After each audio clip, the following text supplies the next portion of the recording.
cikal bakal ternak sapi limosin yang akan kita laksanakan di Nagari Koto Baru, Kecamatan Padang Sago, di kelompok Sayo Sakato.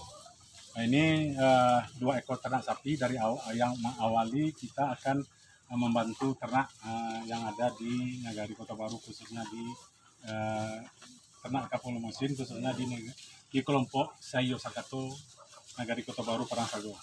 Jadi inovasi ini adalah inovasi dari Dinas Peternakan Kabupaten Padang Pariaman dalam rangka meningkatkan mutu genetik ternak sapi yang ada di Nagari Koto Baru ini.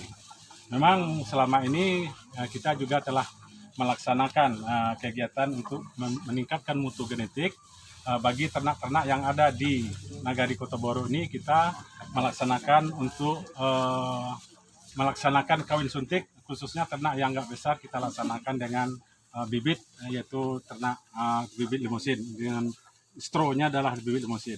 Jadi kita harapkan sangat dari secara bertahap dari tahun ke tahun kita akan mencoba untuk memfasilitasi khususnya di Nagari dan umumnya di Nagari Koto Baru dan khususnya di kelompok tani. Ini sebenarnya kita juga telah merencanakan kegiatan ini sebelum ini adalah di Nagari Padang Sago terhadap 3 kelompok. Jadi karena ada keterbatasan dana untuk tahun ini, maka kita fasilitasi cuma 1 kelompok saja. Jadi untuk sementara kegiatan ini alhamdulillah dalam waktu dekat kita akan coba untuk langsung menyerahkan ke kelompok tani Sayo Sakato Nagari Koto Baru. Demikian, terima kasih.